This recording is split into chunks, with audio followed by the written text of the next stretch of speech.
is improving you. मौजूद मित्रों, मैं हूं हर्षवर्धन और आप देख रहे हैं इम्प्रूविंग यू। और आज का जो हमारा वीडियो टॉपिक है वो है जर्नलिंग।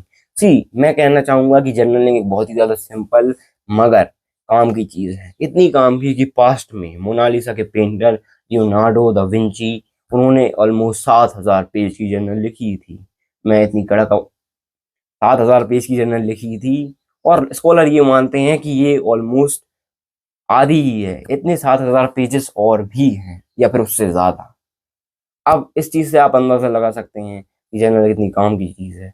बहुत सारे, फॉर एग्जांपल टिम फेरिस जो अमेरिका के एक ऑथर हैं जिन्होंने एक best seller the 4 hour work week भी लिखी थी, वो कहते हैं कि आपको जर्नलिंग करनी चाहिए।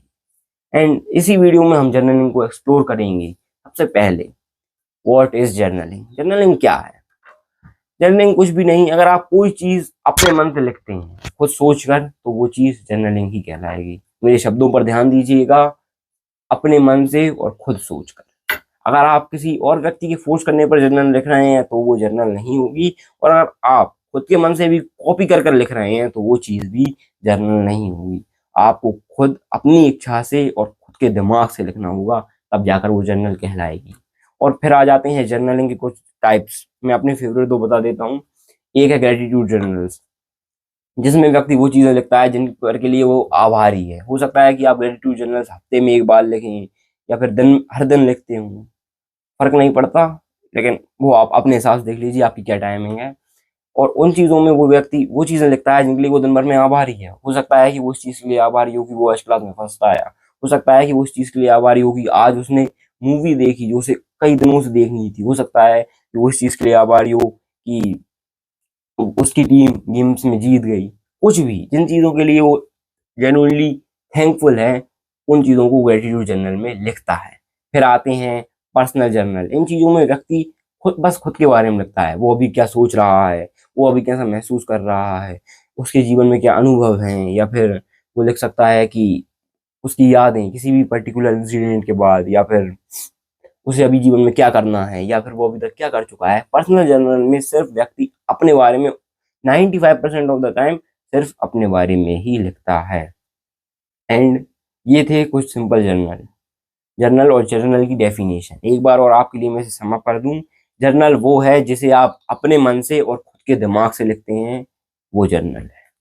और फिर आते हैं जर्नल के कुछ बेनिफिट्स। लिटरली ये सबसे ज्यादा इंपॉर्टेंट चीज है जर्नल की, और ये मेरी फेवरेट 2 बेनिफिट्स हैं जो मुझे जर्नलिंग के बाद मिले हैं और आपको भी मिलेंगे अगर आप जर्नलिंग करते हैं तो। सबसे पहला है कम्युनिकेशन। अगर आप कंटिन्यूअसली जर्नल लिखते हैं तो आपकी कम्युनिकेशन इंप्रूव होगी। वो है जैसे आप कभी जर्नल लिखते हैं तो वो ऐसा है जैसे आप किसी व्यक्ति के साथ बात कर रहे हो। और मैं कहूँगा और ज्यादा कठिन है, क्योंकि जब आप लिखते हैं तो आपको अपने शब्दों को सोचना पड़ता है अच्छे से, उनकी स्पेलिंग या फिर हर एक चीज को। राइटिंग बहुत ही ज्यादा कॉम्प्लेक्स चीज है, और अगर आप अपने दिमाग को इसी तरह बार बार रोज मान लीजिए 1 से 2 पेज 1 महीने तक लिखते रहते हैं, तो आपका दिमाग इस चीज के लिए ट्रेन हो जाता है कि उसे ऐसी ही कॉम्प्लेक्स थिंकिंग करनी होगी। और अगर दिमाग कोई चीज किसी चीज को बार बार करता है तो वो उसमें इतना ज्यादा एफिशिएंट हो जाता है कि वो उसे कैसे कर देता है। और अगर आप किसी जर्नल लिखने वाले व्यक्ति से मिलेंगे तो वो आपको बताएगा कि वो अब कितने जल्दी जर्नल लिख सकता है। क्यों? क्योंकि उसका दिमाग अब ट्रेन हो गया है नए नए शब्दों को जल्दी सोचने के लिए। और अगर आप नए नए शब्द जल्दी सोच पाएंगे तो आप किसी व्यक्ति से अच्छी तरीके से कम्युनिकेट भी कर पाएंगे। आप एक अच्छे वक्ता बन जाएंगे। और ये है जर्नल का सबसे पहला बेनिफिट। फिर दूसरा बेनिफिट है कि वो आपको हर एक किसी भी चीज की प्लानिंग बना कर दे सकता है।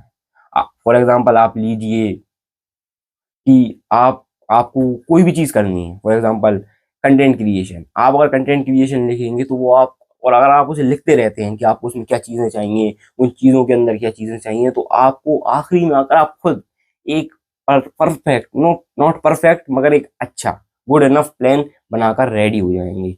जर्नलिंग, अगर आप कोई भी इमोशन फील कर रहे हैं, फॉर एग्जाम्पल गुस्सा या फिर जलन, नफरत, और अच्छा इमोशन भी। अच्छे इमोशन कोई नहीं बनाना चाहता, लेकिन अभी हम बुरे इमोशंस के साथ ही रहते हैं। अगर आप उसे पेन और पेपर पर लिखते हैं तो उसकी तीव्रता जो है वो बहुत ज्यादा कम हो जाएगी, क्योंकि आप खुद समझ जाएंगे कि वो इमोशन कितना बेबुनियाद है। और बस अच्छे बुरे इमोशंस के लिए ही नहीं, अगर आप अच्छे इमोशंस को भी जर्नल में लिखते हैं तो वो उनकी इंटेंसिटी को भी कम कर देता है। फिर अब कुछ लोग कहेंगे कि भाई हम जर्नल क्यों लिखें, हम इससे अच्छा हमारे दिमाग में ही सोच लें। वेल, अगर ऐसा होता तो मोस्ट ऑफ द लोग, उन्हें भी अपना टाइम वेस्ट नहीं करना, वो भी दिमाग में ही सोचते। लेकिन दिमाग बहुत सारी इंफॉर्मेशन को प्रोसेस करता है। वो क्या करता है, वो हमें किसी एक टॉपिक है हमारा, हमें अगर इस डायरेक्शन में जाना है तो वो हमें उस डायरेक्शन में भी ले जा सकता है। फॉर एग्जाम्पल, मुझे गुस्सा क्यों आ रहा है, अगर आप एक मूवी देखने वाले होंगे तो गुस्से से आपको हल्क याद आएगा, फिर हल्क से आप जाएंगे एमसीयू में, फिर एमसीयू में से आपको लगेगा आयरन मैन मर गया। भाई, आप जाना कहाँ था और आप पहुंच कर गए। दिमाग की ये दिक्कत है। दिमाग आपको, अगर आप यहाँ हैं तो अगले ही पल आप पता नहीं कहाँ हो। वो आपको, आपके पास जो इन्फॉर्मेशन है वो उसमें कहीं भी रेंडमली ट्रेवल करवा देता है। मगर पेपर पर आप एक जिस डायरेक्शन को आपने पकड़ा है, आप उसी डायरेक्शन में जाते हैं। और इसीलिए मोस्ट ऑफ दी ऐसे लोग जो बहुत ही ज्यादा प्रभावशाली हैं वो जर्नल लिखना रिकमेंड करते हैं। सो व्हाट नाउ, अब क्या करना है? अब कुछ मत कीजिए, इससे पहले मैं आपको बता देता हूँ कि मैं पर्सनली कैसे जर्नल लिखता हूँ। जी, मैं डेली जर्नल लिखता हूँ। जो भी मेरे साथ दिन भर में हुआ मैं उसे अपनी कॉपी में लिखता हूँ, एंड उसके आगे डेट डाल देता हूँ कि आज इतनी तारीख को ये हुआ। मैं ऑलमोस्ट 17th ऑफ जुलाई से जर्नल लिख रहा हूँ, और मेरे पास अभी थोड़े 3-4 महीने का रिकॉर्ड है, क्योंकि मैं बीच में मैंने कभी कभी जर्नल लिखना बंद कर दिया था एग्जाम के लिए। नाउ सबसे पहला है 21 जुलाई 2023। आज का दिन अब एवरेज था। मैंने आज प्रेयर कराई, मेरे हाथ कांप रहे थे, मेरी आवाज मेरे ही गले में अटक के रह जा रही थी, लेकिन फिर भी मैंने वो किया जो मुझे करना चाहिए था। मैं अभी भी अपने वर्क के साथ कंसिस्टेंट हूँ। मैं रोज एक्सरसाइज कर रहा हूँ, रोज 4 बजे उठ रहा हूँ और जर्नल भी लिख रहा हूँ। फिर है कि 5 फरवरी 2024, टुडेज डे वाज गुड। मैंने आज ब्रेन एक्सप्लेन करने की कोशिश की, उनमें से कोई भी इंटरेस्टेड नहीं था। फिर मैं लिखता हूँ Frankly, my dear, I don't give a damn. कि मुझे कोई फर्क नहीं पड़ता, वो कुछ भी सोचे, मैंने अपना काम कर दिया। अगर उन्हें नॉलेज लेनी होती तो वो ले लेते, नहीं लेनी होती ना लो। मुझे तो बस अपनी पब्लिक स्पीकिंग स्किल्स को और ज़्यादा शार्प करना था। इसके बाद लिखता हूँ थैंक यू, मैं खुश हूँ कि मेरे पास ग्रोथ माइंडसेट है। मैं सिंपली जनरल सेंस से लिखता हूँ। सबसे पहले मैं एक डेट डाल देता हूँ कि आज इतनी डेट है।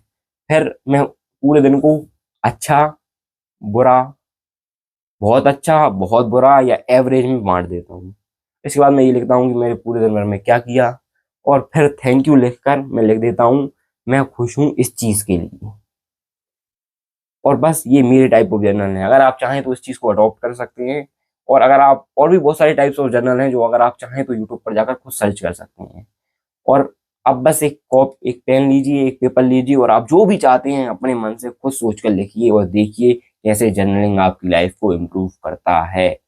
और मुलाकात होगी अगले वीडियो में। वो वीडियो किसी भी टॉपिक के बारे में होगा, मगर सिर्फ आपको इम्प्रूव करने के लिए होगा, आपको इम्प्रूव करने के लिए ही होगा। एंड तब तक के लिए शांत रहिए, खुद बदलते रहिए, और साथ ही साथ अपने समाज को भी बदलिए। सायोनारा।